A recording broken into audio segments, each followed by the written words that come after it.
नमस्कार दोस्तों, आपका स्वागत है हमारी इस YouTube चैनल पे जिसका नाम है बालेश्वर शुक्ला LIC मोटिवेटर। दोस्तों, आज की इस वीडियो में मैं आपको बताने जा रहा हूँ LIC एग्ज़ाम 2021 में आने वाले मोस्ट इम्पोर्टेंट VVI क्वेश्चन जो आपके एग्ज़ाम में निश्चय ही आएंगे।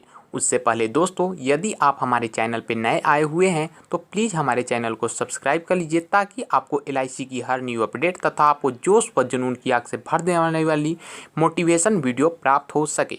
धन्यवाद दोस्तों। तो चलिए दोस्तों, देख ले रहे हैं वो मोस्ट इम्पोर्टेंट VVI क्वेश्चन कौन कौन से हैं। दोस्तों, पिछली वीडियो में हमने क्वेश्चन नंबर 19 तक सॉल्व कर लिया था। तो चलिए आज हम क्वेश्चन नंबर 20 की ओर देखते हैं। यदि आपने वो वीडियो नहीं देखा है तो हमारी पिछली वीडियो देखने के लिए हमारे चैनल पर उपलब्ध है, आप वीडियो देख सकते हैं। तो क्वेश्चन नंबर 20 की ओर चलते हैं दोस्तों।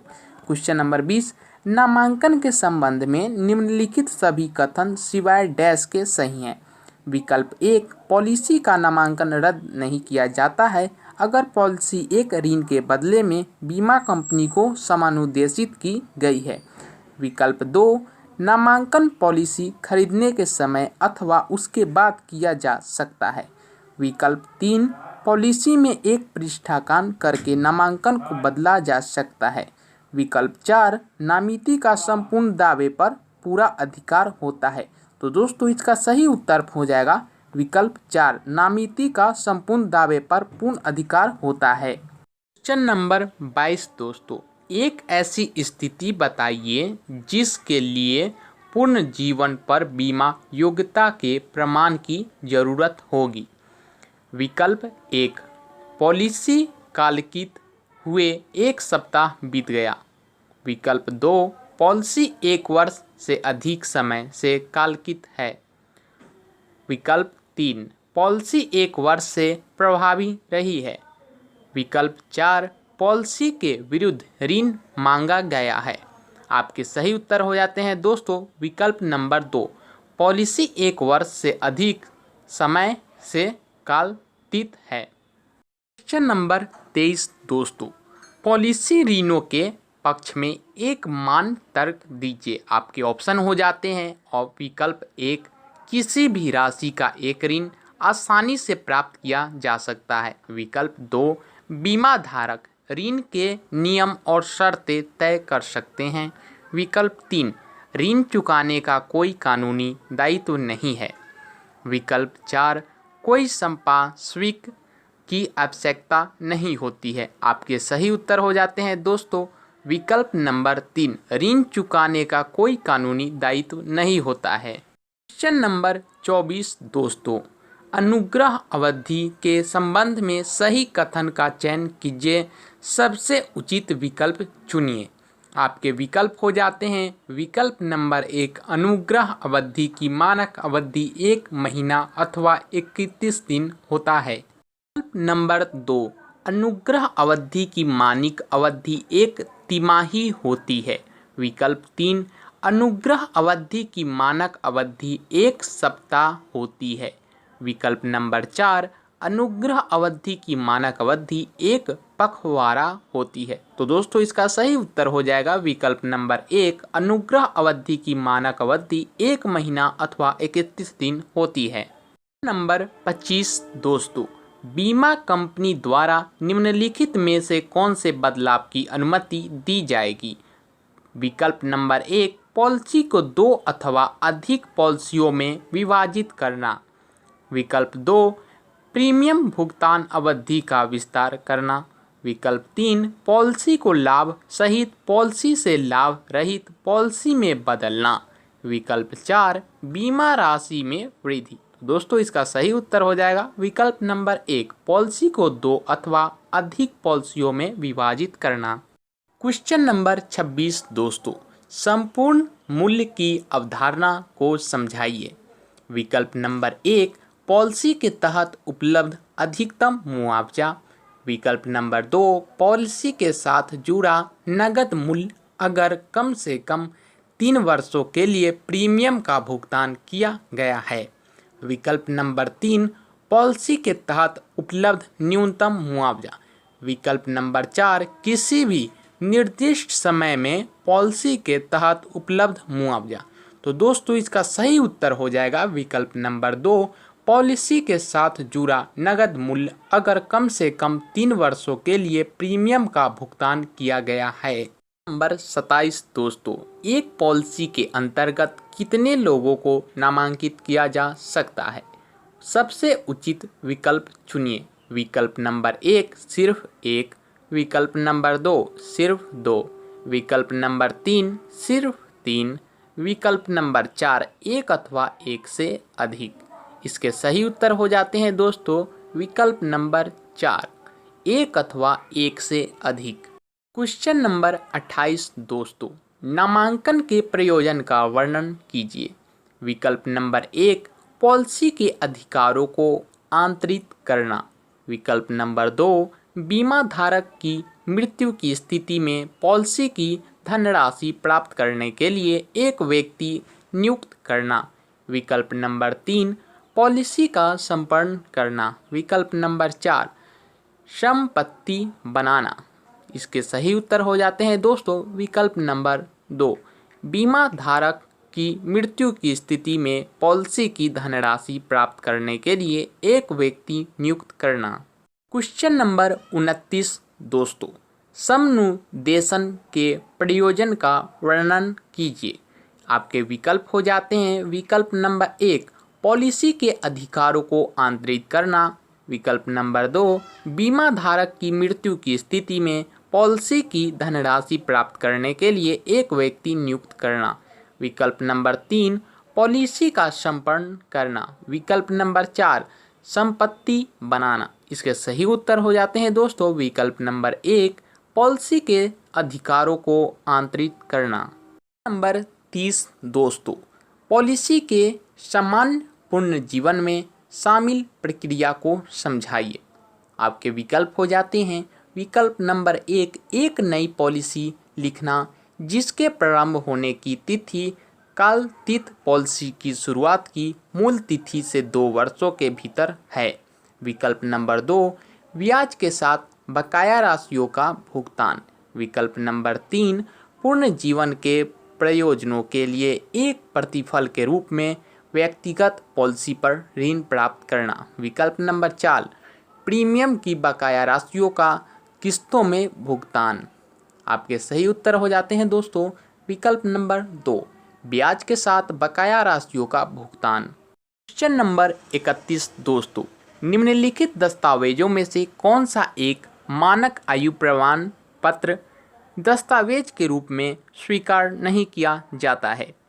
आपके विकल्प हो जाते हैं विकल्प नंबर 1 विद्यालय परित्याग प्रमाण पत्र, विकल्प नंबर 2 पासपोर्ट, विकल्प नंबर 3 जन्म कुंडली, विकल्प नंबर 4 नियोक्ता का प्रमाण पत्र। आपके सही उत्तर हो जाते हैं दोस्तों विकल्प नंबर 3 जन्म कुंडली। क्वेश्चन नंबर 32 दोस्तों, निम्नलिखित कथनों में से कौन सा प्रतिकूल चयन के संबंध में सत्य है?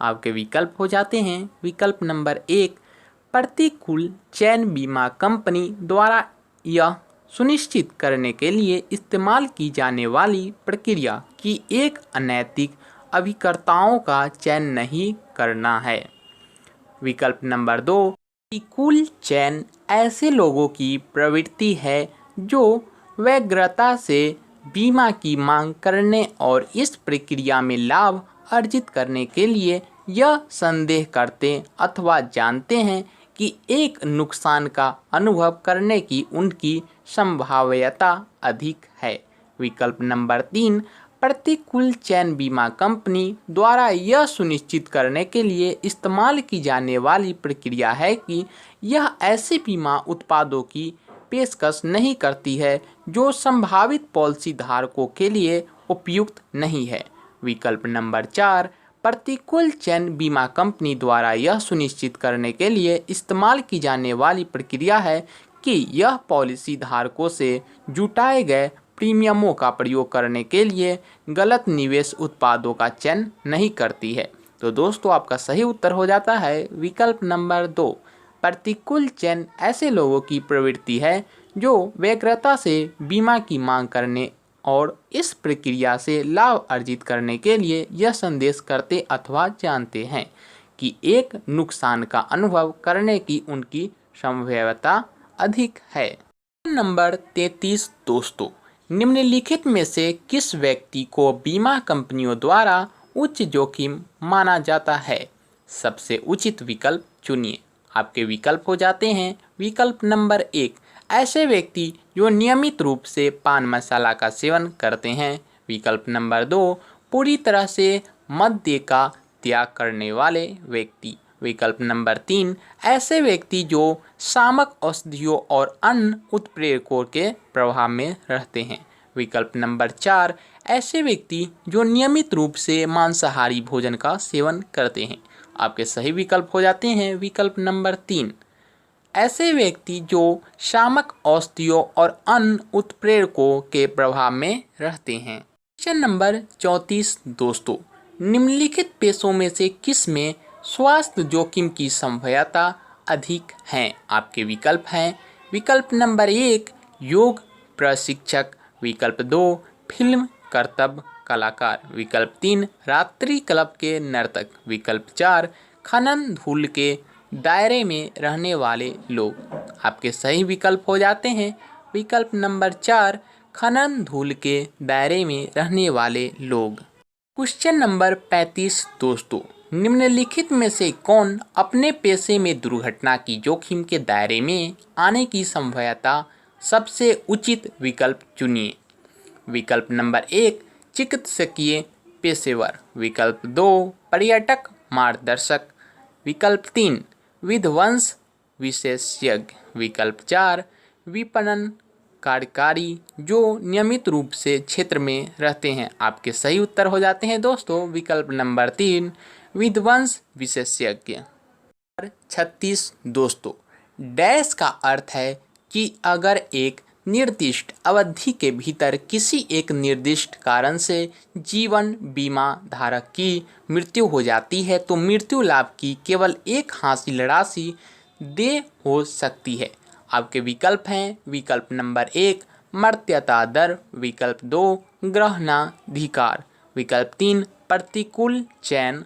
विकल्प 4, बंधक। आपके सही उत्तर हो जाते हैं दोस्तों विकल्प नंबर 2, ग्रहणाधिकार। क्वेश्चन नंबर 37 दोस्तों, निम्नलिखित कथनों में से कौन सा एक जोखिम अंकन की अंकीय दर्जकन विधि से संबंध में असत्य है? आपके विकल्प हैं। विकल्प नंबर 1, इस विधि में जोखिम अंकन करता सभी नकारात्मक अथवा प्रतिकूल कारकों के लिए सकारात्मक दरांकन देते हैं। विकल्प नंबर 2, इस विधि में जोखिम अंकन करता किसी भी सकारात्मक अथवा अनुकूल कारकों के लिए सकारात्मक दरांकन देते हैं। विकल्प नंबर 3, इस विधि में इस प्रकार दिए गए अंकों की कुल संख्या यह तय करती है कि इसे कितनी अतिरिक्त मर्त्यता सकारात्मक दरांकन की गई है। ऑप्शन नंबर 4 दोस्तों, इस विधि में अगर अतिरिक्त मृत्यु दर दरांकन बहुत अधिक होते हैं तो बीमा को अस्वीकार भी किया जा सकता है। आपके विकल्प नंबर 2 सही हो जाते हैं दोस्तों। इस विधि में जोखिम अंकन करता किसी भी सकारात्मक अथवा अनुकूल कारकों के लिए सकारात्मक दरांकन देते हैं। क्वेश्चन नंबर 38 दोस्तों, निम्नलिखित कथनों में से कौन सा एक जोखिम अंकन के निर्णय विधि के संबंध में असत्य है? विकल्प नंबर 1, इस विधि में व्यक्ति परक निर्णय का प्रयोग किया जाता है। विकल्प नंबर 2, इस विधि का प्रयोग विशेष रूप से जटिल मामलों में किया जाता है। विकल्प नंबर 3, इस विधि में कंपनी चिकित्सक की विशेष राय मांग सकती है। विकल्प नंबर 4, इस विधि में जोखिम अंकन करता प्रतिकूल कारकों के लिए सकारात्मक दरांकन अथवा नकारात्मक दरांकन दे सकते हैं। दोस्तों आपके सही उत्तर हो जाते हैं विकल्प नंबर 4, इस विधि में जोखिम अंकन करता प्रतिकूल कारकों के लिए सकारात्मक दरांकन अथवा नकारात्मक दरांकन देते हैं। क्वेश्चन नंबर 39 दोस्तों, श्री विमल एक 32 वर्षीय स्वस्थ धूम्रपान न करने वाले पूर्णतः मद्य त्यागी व्यक्ति हैं जो ABC बीमा कंपनी मर्यादित को जीवन बीमा के लिए आवेदन करते हैं, निम्नलिखित कथनों में से कौन सा एक बीमा कंपनी द्वारा जोखिम की स्वीकृति के संबंध में सही होगा? विकल्प नंबर 1, जोखिम को सामान्य दरों पर स्वीकार किया जाएगा। विकल्प नंबर 2, जोखिम को प्रीमियम की तालिका दर पर अतिरिक्त प्रीमियम के साथ स्वीकार किया जाएगा। विकल्प नंबर 3, जोखिम को बीमा राशि पर ग्रहणाधिकार के साथ स्वीकार किया जाएगा। विकल्प नंबर 4, जोखिम को एक प्रतिबंधात्मक खंड के साथ स्वीकार किया जाएगा। आपके विकल्प नंबर 1 सही हो जाते हैं दोस्तों। जोखिम को सामान्य दरों पर स्वीकार किया जाएगा। क्वेश्चन नंबर 40 दोस्तों क्वेश्चन नंबर 40 गलत होने के कारण हम इस क्वेश्चन को छोड़ देते हैं। दोस्तों अगली वीडियो में मैं आपको और टॉप पीवीआई क्वेश्चन देने वाला हूं। यदि आप इस वीडियो को कंप्लीट कर लेते हैं तो आपका निश्चय एग्जाम आसानी से क्लियर हो जाएगा। धन्यवाद दोस्तों, प्लीज़ मेरे चैनल को सब्सक्राइब कीजिए।